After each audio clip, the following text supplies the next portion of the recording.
本日は生産時間短縮のためのスマートレジカゴの作成というタイトルで発表を行います。ウェブエンジニアコース3番の拓磨光陽です。よろしくお願いします。まずこのスマートレジカゴの作成というタイトルなんですけど、なぜこのタイトルにしようかと思ったその背景というのを話していきたいと思います。まず僕の中のその問題意識として、この画像のようにそのレジで人がたくさん並んでいる、レジが混雑しているというような状況があります。私も今一人暮らしをしているんですけれど、やはりその夕方時にそのスーパーに行って買い物をするときにレジが混んでいる。でこの状況を何とかしたいなというふうに思ったのが、これに取り組もうと思ったきっかけになります。で従来の買い物っていうものを自分なりに分析してみたんですけど、お客さんがその商品を手に取ってカゴに入れる、そしてレジに持って行って、その時にバーコードを一つ一つ読み取るっていった作業の後、生産を行うと。でこれを解消するために、どういったことが必要かなと思ったんですけど、バーコードを読み取る時間を短くする、その生産をする中でこの作業が一番僕は時間を取ってるなというふうに思ったので、じゃあこれをどうにかしたら、このレジでの混雑っていうのを解消できるんではないのかと。でそれをどうやって解消するのかなっていうのを考えていったときに、 IC タグによる認識の技術っていうものが使えるのではないのかなというふうに思いました。でこちら左にある写真がRFID といって、IC タグの今後使われていくであろう IC タグなんですけれども、実際にですね、その商品にこういったタグっていうものをつけて商品の認識を行うっていったものは、もうこちらの右の写真のような、これレジロボっていうんですけれども、実際に導入されつつある技術であるということになっています。で今回僕が提案する解決方法は、商品というものがあったときに、カゴがあると。でこれを入れたこの時にその読み込みというものを行えば、バーコードを読み取る時間っていうのを短くできて、さらにその1人当たりの生産時間を短くできると。で全体の今日の制作した発表の流れなんですけど、まずそのカゴの中身を認識するっていう部分と、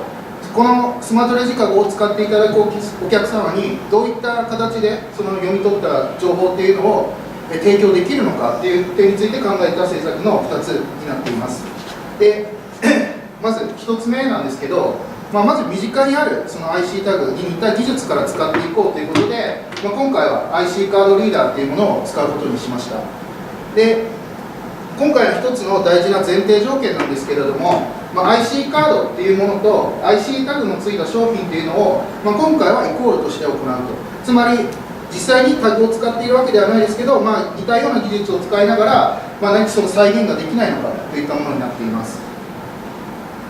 で実際にそのカード、その商品の認識と区別についてなんですけれども、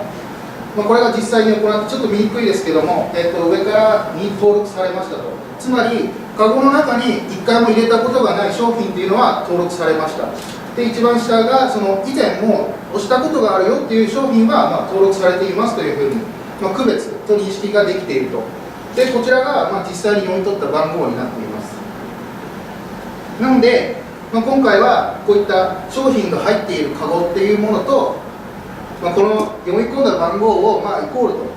考えさせてください。認識できたというふうに見なしました。で続いてが、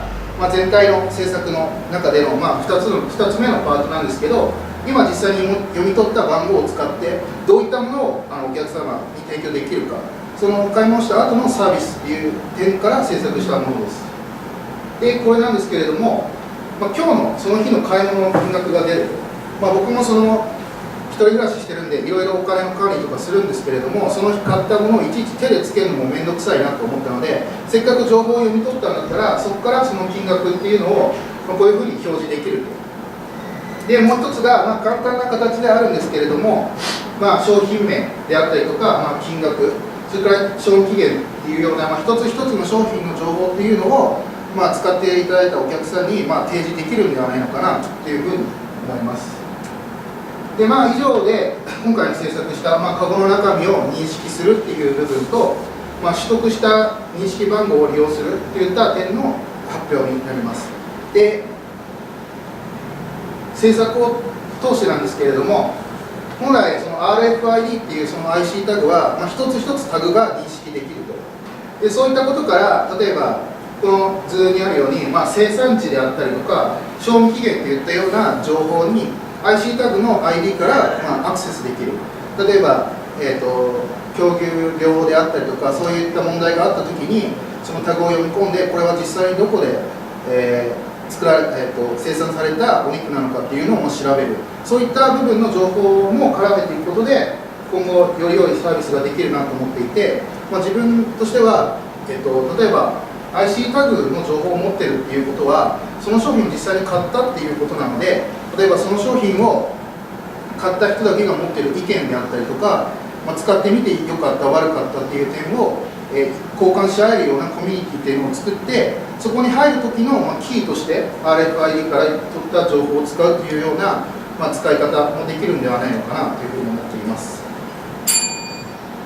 でまた制作の進め方について今回は反省点があって、最初に自分の中でテーマを決めて、でそれが誰のためであったりとか、どこで使われたりとか、何を使ってとか、なぜそれがやりたいのかっていうのをいろんな要素があって制作が進んでいくと思うんですけれども、